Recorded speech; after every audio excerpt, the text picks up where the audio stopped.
Welcome everyone to Belonging to Believing. I'm Father Michael Rubeling, Associate Pastor here at St Margaret's, and thank you for tuning in to our podcast here today. As I've said in previous podcasts, our podcast here, Belonging to Believing, is specifically for our community, for what's going on in our community. And today I'm joined by Bethany Smith and Chase Werfel, who came through RCIA last year. And we were trying to do a little interview. So welcome. Welcome. Thank you. Thank you. So today we're here recording in our AEC, the Adult Education Center here at the parish. This is where we have RCIA every week starting in September, so we thought it would be a nice place to record. So as we start, before we get into the details of today and I turn it over to Chase and Bethany, I want to explain RCIA. I was just saying to them before the episode started that RCIA, the Rite of Christian Initiation for adults, is one of the most clunky, maybe Catholic things that you see. And it's just like, come on, can we just say, instead of RCIA, just becoming Catholic? Right. Yeah. The program to become Catholic. But just for our listeners, if you're wondering what RCIA is, it is the rite, the special ceremony or process of Christian initiation for adults, basically becoming a Roman Catholic. And last year, both Bethany and Chase were a part of our this program. So why don't we start off, Bethany, with you. Why don't you give us a little bit of your background and just tell us a little bit about yourself. Okay, my name is Bethany Smith, and I pretty much was born and raised here in Hertford County, Maryland. I was technically raised Lutheran, but I never really claimed that brand of faith, I guess. But I essentially grew up Christian. I was extremely close with God when I was very, very little.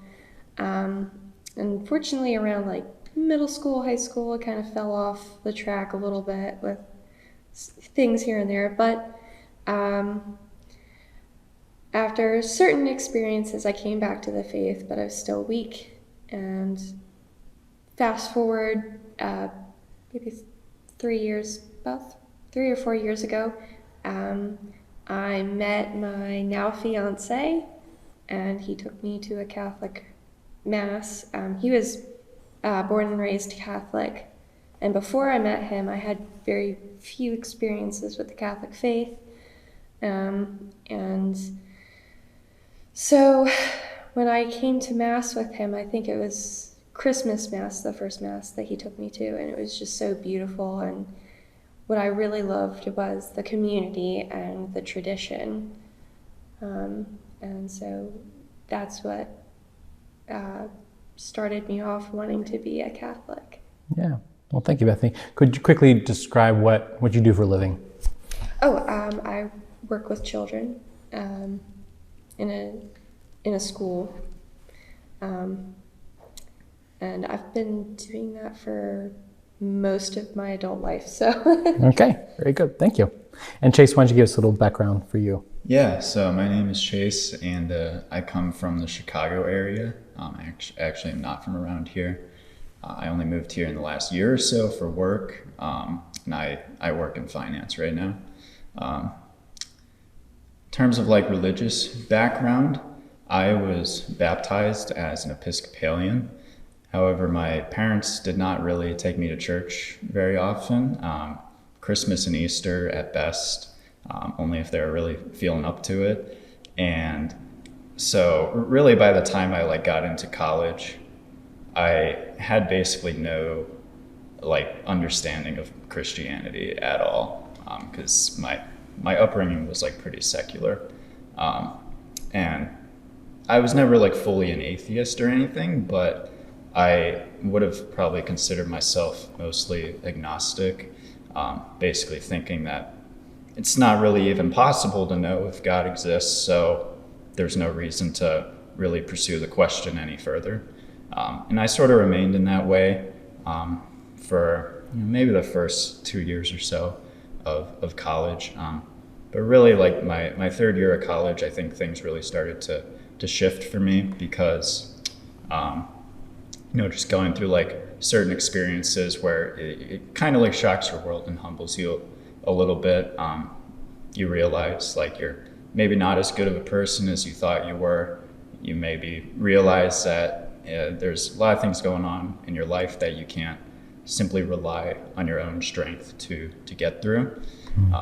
And so I really just kind of had this moment where I was like, okay, like I feel like I really need to rely on God here to strengthen me and reform me and turn me around. But I was still really stuck in that intellectual agnostic mindset of, well, okay, I don't know if God is real though. I don't know if Christianity is true though. And I didn't want to just believe in a false God to like make myself feel better. So that really sort of like sparked my journey, I would say. And I had a lot of help along the way from good Catholic friends of mine that I had in college, as well as from a lot of good apologists on the internet and everything that really brought me to the faith. All in all, like after deciding that I wanted to pursue the faith, it was probably like a little over a year before I kind of just came to terms with the fact that I thought that the Catholic Church was the true church, and to ignore that conviction would have just been a bad idea. I would have been living like a lie if I didn't at least try to pursue the faith further. And so by the time I actually wanted to pursue the faith further, that was actually right around Easter when they actually confirm like catechumens and stuff like that. And then I learned you have to go through RCIA. I was like, okay, so when does that start? They're like, oh, it actually like just ended. So you got to wait until like September. And I was like, are you kidding me? So, but then I moved out here and went to St Margaret Mass a few times. Heard some good preaching from Father Michael and Father Matt, who is no longer here. But they really sort of like inspired me to stay and attend RCIA here, which was a great experience. So awesome.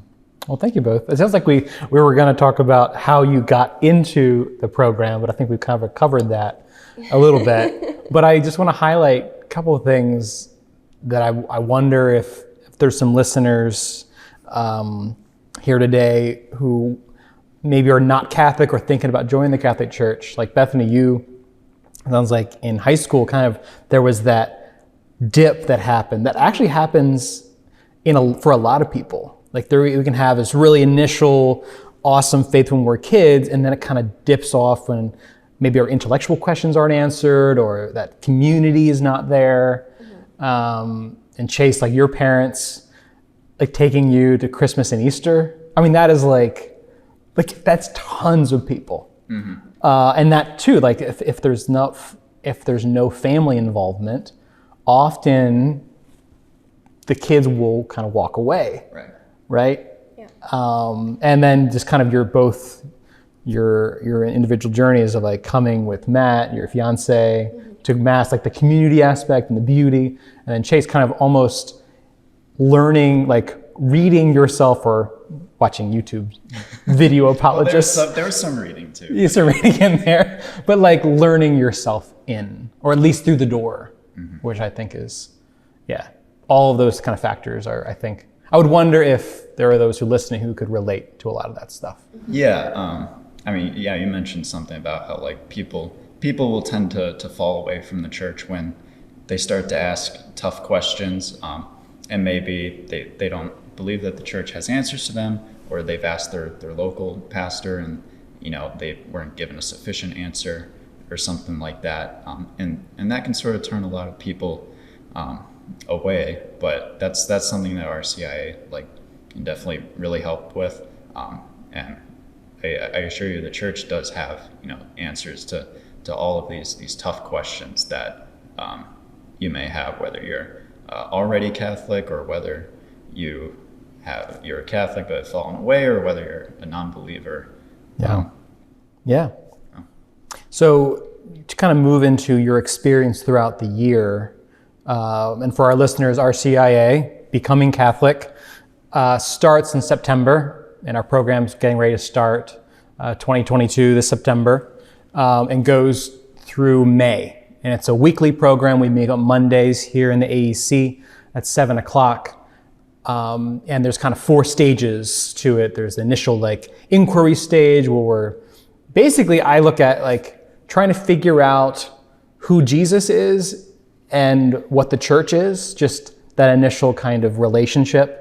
And then there's what we call the catechumenate. It's a very fancy word. Basically means the learning period, which is the longest section of the program. And then we go through Lent, where there's kind of a period of purification.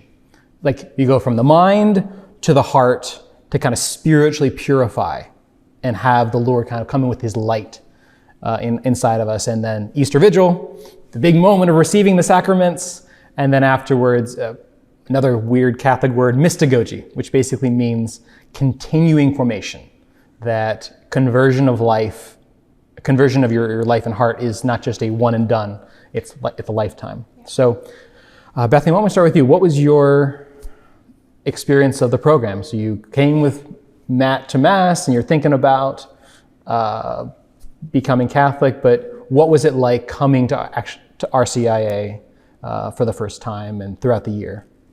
Well, at the very beginning, I was a little apprehensive, a little worried about being judged, but I immediately began to warm up, and I realized I could ask all the questions I wanted, and it was so exciting coming every Monday. It gave me something to look forward to. Class, in my mind, for me at least, was never boring. And I mean, even the seemingly stupid questions, were not viewed as stupid. Every single one was answered. And if not fully, you gave your best to answer all of them. We did our best. Yes. As a team, we did our best. Yes. And honestly, I've made some of the bestest friends I'll have with me through my entire life. And I was very sad towards the end, very happy, but very sad. Sad because I didn't want it to end. And I was afraid that I would lose that community. Thankfully, I did not. That's great to hear. And happy because I was Catholic, and it was like meeting a life goal that you just recently made. So That's great. Yeah. How about you, Chase? What was it like for you coming to class? Or I don't even like that class. Coming to entering into this journey or whatever. Formation. Yes, faith formation. There we go. That's better. Yeah, I mean, I loved RCIA. I'm kind of in a similar boat as Bethany. I really looked forward to it on Mondays. I was always disappointed when it may have been canceled for whatever reason. So I always looked forward to it, and I learned so much. I kind of came into it I was maybe in a little bit of a different position than some people who go through our RCIA, because I was pretty certain of the church even before I entered. A lot of people really use RCIA as that sort of inquiry period to even see okay, do I even want to become Catholic? So I came into it thinking I already know a decent amount, but then I realized I still know nothing. There's so much here that I don't know. Yeah. And especially in terms of the sacraments, 7 sacraments of the church, that was all totally new to me, and you gave really good explanations of all the sacraments to me, and it really just helped me understand the beauty of the church so much more. Truth, beauty, and goodness all go together, and I got more than just truth in RCIA. I got to really see the whole package of the church. Yeah. And I really enjoyed all the people that I interacted with. seeing Bethany there asking a million questions was always an interesting time. No, I asked my fair share of questions too. I would have to say, I think you asked the most. I was more Both the of you. guy that would wait until after class to ask you This is true. something. This is true. Because I kind of didn't want to be embarrassed as well. So Yeah. What's interesting, to kind of highlight what another thing you said is some people come into RCIA kind of sure, like I'm ready to push all my chips in, I'm confident. Others come in like, I don't know. And if you remember, I kept telling you guys, you don't have to continue doing this. Yeah. I said that like, if not every week, at least every other week or every month or something, just to emphasize, you have to, like, faith by definition is free. So this process is a discernment. You're inquiring. And if you at any point feel like, this is not for me, I'm done, you can leave, and that's fine. But there is that kind of, that curiosity, that engagement that is a lot of fun, even if a person doesn't continue all the way. Right. I don't think anybody left during. No. yeah. I think we all stayed because I think we all had a pretty great time. Yeah. Good. So let's go to, as you're going through the year and all that, I'm sure both of you came in with questions about the Catholic Church.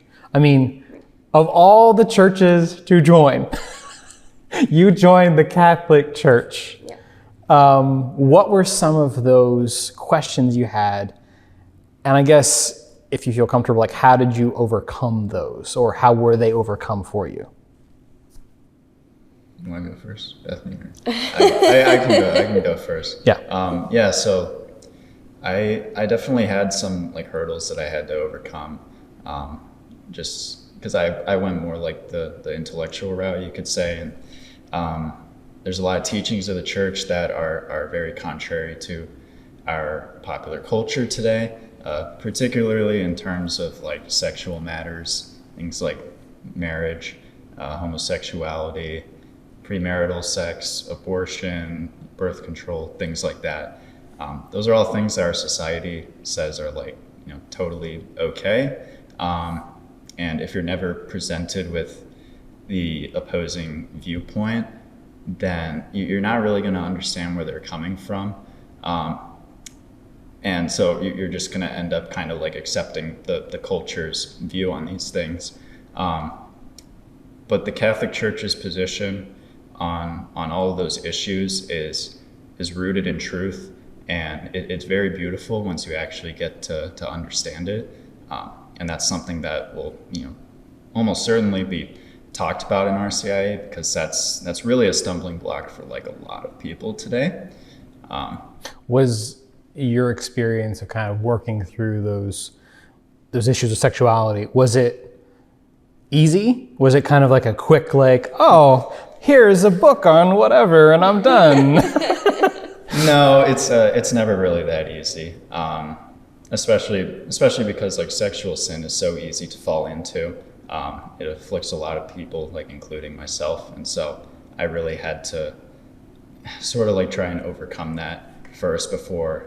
Like I had to overcome it first before I could really like have like a clear vision of what the church was like actually teaching, and not just like outright reject it right away when I saw it, because I wanted to like keep living the life I was living. So yeah. Yeah. Bethany, did you have similar issues with the church as far as issues of sexuality and stuff kind of coming in? Yeah, I definitely had a lot of issues similar to yours, and I mean, it was not an easy process, and I continue to this day have certain struggles, but it's been a lot more easier to overcome said struggles and really put into perspective like why it's such a great thing to overcome these struggles, and it's really liberating. Mm-hmm. striking that you talk about, with both of you, there's almost like this trust. Because it's one thing to say, oh, I hear the teachings of the church and I'll let them say their piece. But it's another to be like, I'm struggling with these things, like in my own personal life or see it in others. And to know like, no, I trust that the church is true and that she wants my good and that these teachings are from God. Right. Yes. And that changes a whole host of things. And even kind of you're both hinting at like the church has helped you along that journey. Hasn't been like, okay, here's a giant weight, boom. Right. Like carry this now. Right. Yeah, I think that's actually a great like depiction of what you just did there, the weight. Because I think when non-believers hear about the teachings of the church, they just view it immediately as like, well, that's really difficult, and that sounds like really judgmental or something like that. And probably like the biggest relief that I had in my journey towards Catholicism was recognizing that it's okay to be a sinner and a hypocrite. We all are, right? So like you can fully understand the teachings of the church and know that God wants something in particular for you. He wants you to act in a certain way, and you can still disobey him, every single day, even with having full knowledge of, the beauty of the church's teachings. But that's part of why we have the sacrament of confession, for one.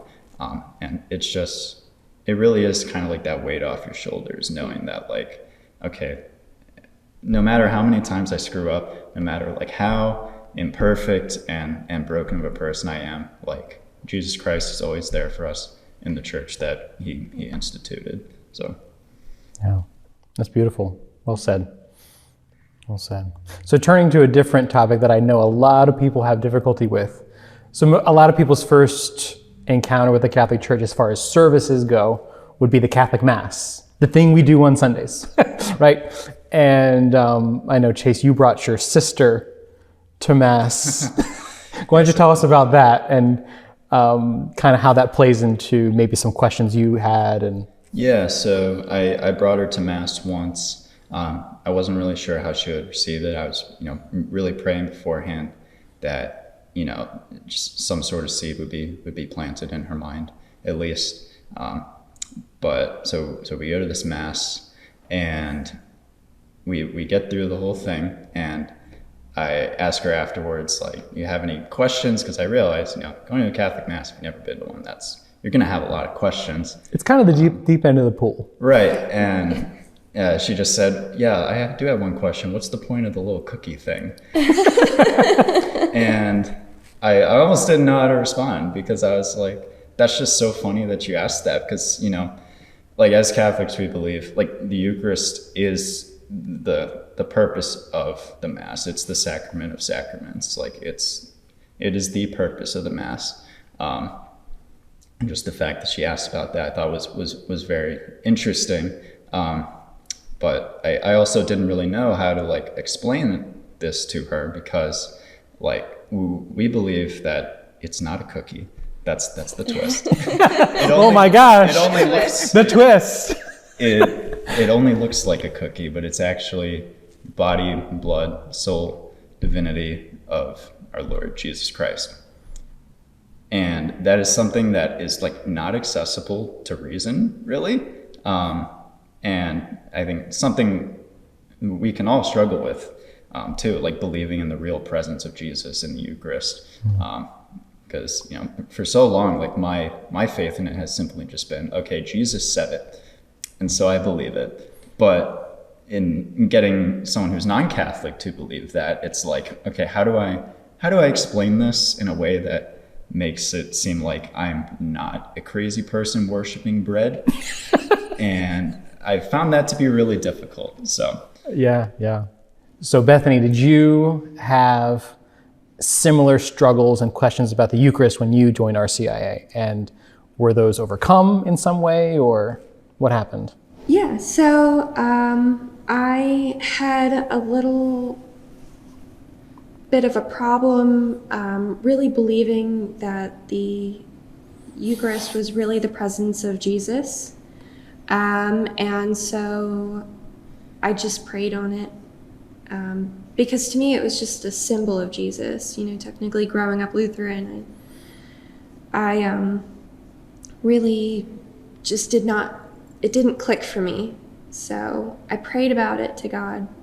And eventually there was an adoration night where we were, able to sit there and worship Jesus in the monstrance. The monstrance is like this gold holder that we put the host, Jesus, the Eucharist, in so that we can look at him, see him, and adore him. And it's a special way of praying with Jesus in the Eucharist. Yeah.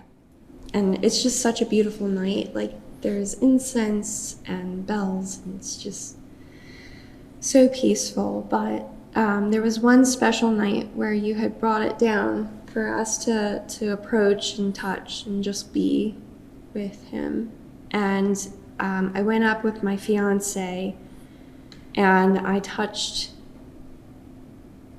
Jesus, and I felt this overwhelming sense of warmth and comfort and love.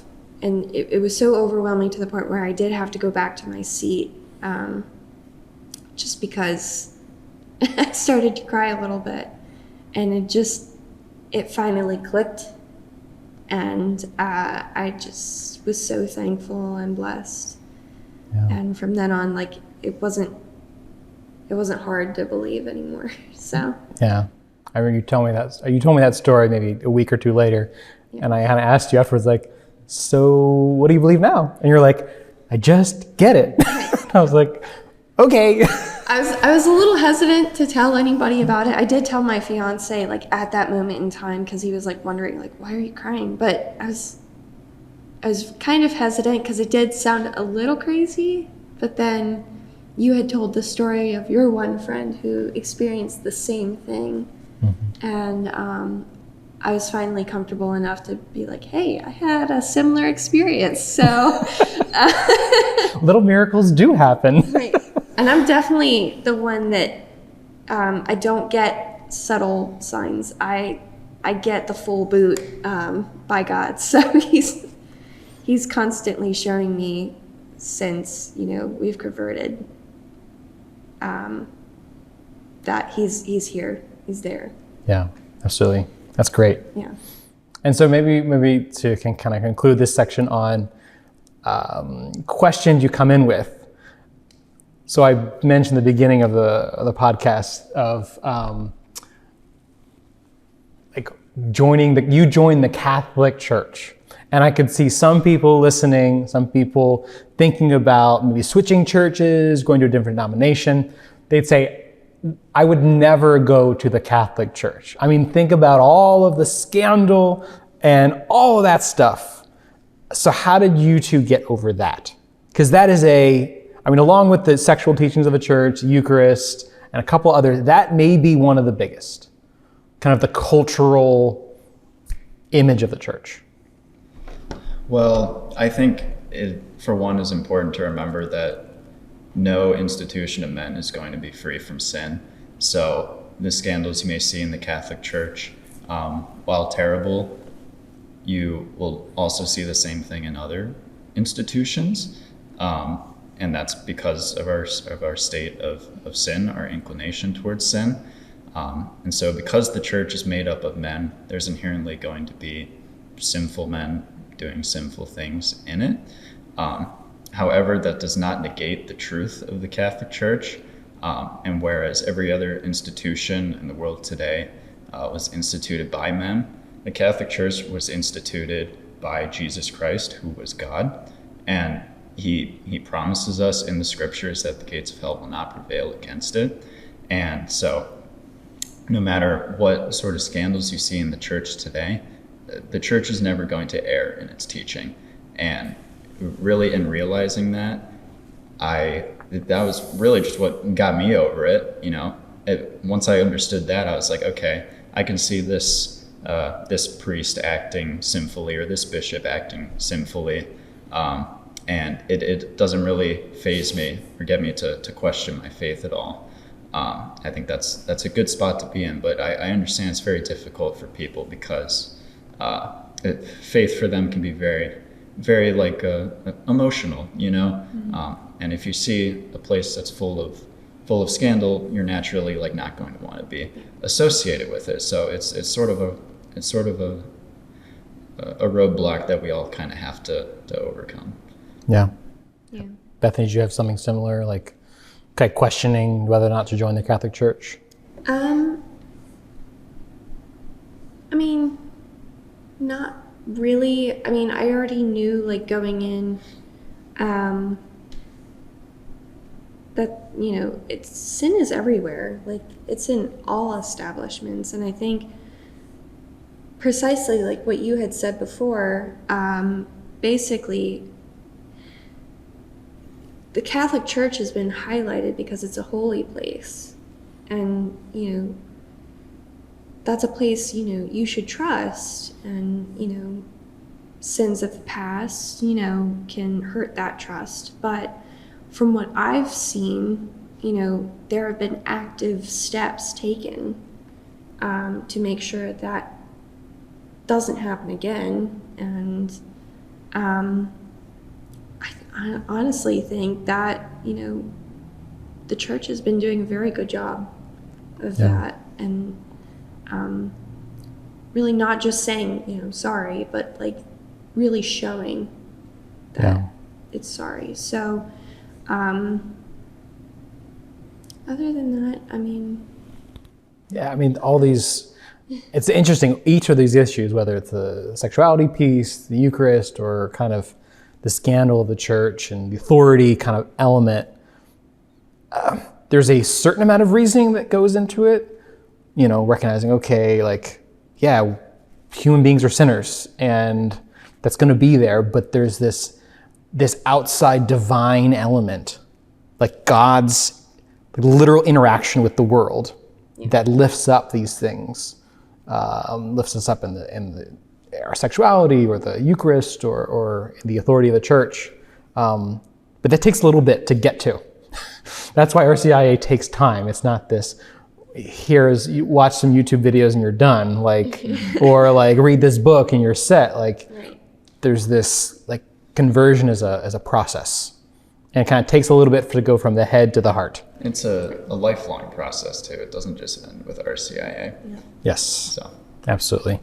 So why don't we switch to Easter Vigil, and that Easter Vigil is the celebration of the Lord's resurrection from the dead after being crucified, and it's the night in which those going through RCIA receive your sacraments. So for those who are baptized, they receive baptism, and for both of you, you were already baptized coming into the program, and you receive the sacrament of confirmation, and then the creme de la creme, top of the list, the Eucharist. So what was your experience like for you? How about you start with Bethany?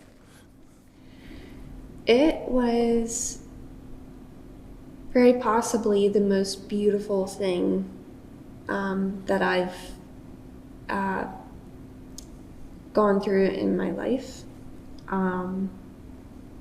because it was just such a reverent day, and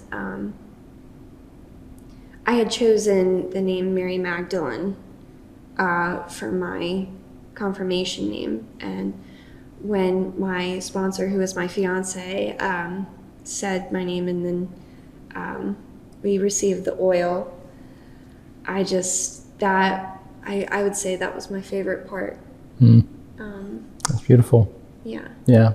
And the homily was pretty cool too. Thank you. And Chase? yeah, I would say 7 readings is a lot of readings. It is a lot of readings. Yes, it is. It is. Yeah, so it is a long mass, but I really enjoyed it. I mean, becoming Catholic was like the best decision of my life, and so like naturally, like the day that I became Catholic is always going to be, you know, treasured in my heart very dearly. I'm always going to remember that Easter Vigil, and always going to remember St Margaret because of that. And yeah, just being able to receive the sacrament of the Eucharist for the first time, it was just a very, very great experience, because in learning about the sacraments through RCIA, and learning especially about Jesus' real presence in the Eucharist, it really sort of like hypes it up for you. And towards the coming weeks of being confirmed, I really felt that anticipation to receive my first communion. And I'm so glad that I didn't just like rush into it, before really like learning about it first. And I'm so glad that I kind of had to wait, like really what ended up being like a year, because I decided I wanted to be Catholic about a year before this past Easter. I waited all that time, but I really wanted to just like jump into it, but going through that period of waiting and having that patience was really like a blessing. So Nice. Awesome. And how about, to kind of wrap this discussion up, if there's anybody out there who is listening, who's thinking about becoming Catholic or toying with the possibility of joining RCIA, just that inquiry, like, let me think about it. Perhaps there are some members of the audience who want to send this video or this podcast to somebody. What would be your message or your thoughts for somebody thinking about joining RCIA? Well, I guess for me, I would just say that like all of your questions have answers, and that was something that was like so relieving to me in discovering Catholicism, is that all these tough questions I had about faith, about like really, when you get right down to it, the meaning of life, like what are we here on earth for, and who is Jesus? What did he do for us? All these questions that I thought were like very difficult to answer or couldn't be answered actually like do have answers. And once you kind of learn them, it really helps to bring you peace. And so if you're someone out there who is just doesn't have that inner peace, is maybe really anxious, maybe they're feeling like they're not where they want to be in life, maybe there's some sin that's holding them back, or they just see all the terrible things that will go on in our society today, and just feel really, really repulsed by it, and are looking for some refuge of like truth and beauty. You will find that in the Catholic Church, absolutely. And so I encourage anyone who is having feelings like that, or feelings of doubt about Catholicism, just come in and check it out. I think you'll be pleasantly surprised that Catholicism is not as scary and evil as it's really like portrayed to be. And at St Margaret, you'll absolutely have a great experience in the RCIA program with Father Michael running it, as well as other great catechists that will help to answer all your questions and be there with you by your side the whole time. Thank you, Chase. How about you, Bethany? What would you say to somebody? He took most of mine. Sorry. It's okay. I would say, I guess, if you're looking for community, like a good community, I would say, go for it. And like you said before, like, you don't have to stay in it for the long run. Like, for many people, it's just an inquisition period. And so just come in, get your questions answered, and you might fall in love with it. And I think also, if you're looking for tradition, like if you're already, in the faith, but you want more traditional worship in your life, I know that I've been to many churches, and a lot of them anymore are like basically Christian rock concerts. And I know for people like me, that's kind of a turn off. And it's like I don't want to go to a Christian rock concert. I want to go and experience God. And as my fiance puts it, the smells and bells of adoration is pretty great too. So I would give it a try. It's pretty awesome. Yeah. Yeah, you're gonna find something that's a lot different from the modern world. Yeah. But I think there's a good chance you'll also find when you maybe attend a mass or attend adoration for the first time, you're gonna say, I can't quite put my finger on it, but like this is different, and I don't know exactly what's going on here, but like I know that like this is different from the world, and I want to explore this further. Yeah. Yeah. Chase, before we leave, I want to ask you one last question. Okay. So, and I think I was debating back and forth whether or not to ask this. We were talking before the podcast about kind of not feeling God. Uh-huh. And I wonder if you could talk a little bit about that, because I think a lot of people in all denominations, in various walks of life, kind of want or expect that moment of like, oh my gosh, I feel God and I'm going to start crying and whatever. And if someone doesn't feel it, it's like, well, of course he's not real. I'm pitching it out. If you could talk a little bit about that, because I think that's a huge thing, just in faith in general, just belief in God, but specifically in the Catholic Church and kind of your experience with that.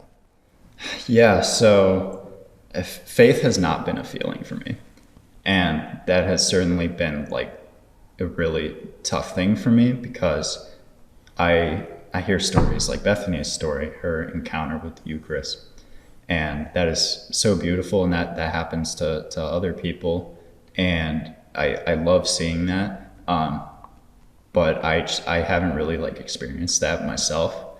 And I desperately want to, but I think that there's a reason that God is sort of like not allowing me to experience that fully yet, because like my journey to the faith was like primarily, like intellectual, having to be like reasonably convinced of it. And so when it comes down to like something that is as mysterious and unbelievable as Jesus' presence in the Eucharist, something that's like not really accessible to reason, it's something that's like more accessible to faith. Like I struggle with it, and I think that like when I attend adoration, for example, like I'm just supposed to have this feeling where I'm like just overcome with joy and love for our Lord, and that just doesn't always happen. But it's not the end of that. It's not the end of the world if that doesn't happen. Perhaps like God is even using this as an opportunity to strengthen your faith. It's like, even if you are like going to daily mass and receiving the Eucharist often, going to adoration often, and you say you don't feel anything. You don't feel anything when you receive the Eucharist, but you continue to go and just have that faith in our Lord that like He really is providing, the bread of life to us. So it's definitely tough, and I would continue to pray that one day I get to experience some really cool emotional experience with our Lord. Yes. I pray for that as well for you. But I just want a quick story for myself. So when I was in high school, late high school, I went with my youth group to a youth conference, and they had adoration there, and the music is playing, and they have all the lights off, very like intimate, and like spotlight on Jesus, and taking him around. And there's a phenomena in the Catholic Church where people can start to cry, and they have these, like they can even fall over, almost faint, because they're so overwhelmed by God. And my entire youth group, like 40 kids, just like starts crying and all these emotional experiences, and I got nothing. Like 0%. Now you're a priest, yeah. Yeah. And I spent, and the adoration was like 2 hours. Like, it was a long time. And I was on my knees the whole time. And I just kept looking at Jesus, and I said, hundreds of times, I believe that you are here. I believe that you are here. And just that. And I was totally confused by the encounter, because I was like, is faith what these are my friends experiencing? Or like, is something defective in me? And I had my mom tell me, like, no, this is like, and I want to highlight maybe lastly for both of you is, and all listeners, like, there is the emotional component and there's the intellectual component, but both of you and anyone who comes into RCIA must choose. There must be choice. You must take steps forward, and there has to be those habits that you build and saying yes to God and taking that step forward. And it's all of those things together.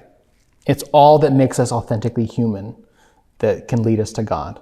And, one day you may have that experience, and God will, and I'm sure you will. There are moments when, Bethany, you'll have like these awesome emotional experiences, and then for a long time, there can be these like just no emotion at all. Mm-hmm. And it's just part of our journey with God. But yeah, I just think that this kind of conversation, this is the kind of conversations we have in our CIA, just so you know, and that we can be able to talk about our experiences of faith. And but to conclude, I want to thank you all for watching. If there's anyone out there who is thinking about RCIA, we are starting up in September. Please contact me at the parish office. My email will be at the bottom of the page here or in the comments section. So please email me or contact the parish office if you want to join RCIA. And if there's someone listening who knows somebody who's interested in the church, why don't you send them this video? Share it with them. We hope that this short video can be a resource for those thinking about joining the Catholic Church. And if you want to come to St. Margaret's, we'll take you. So thank you all for watching, and have a great rest of your day.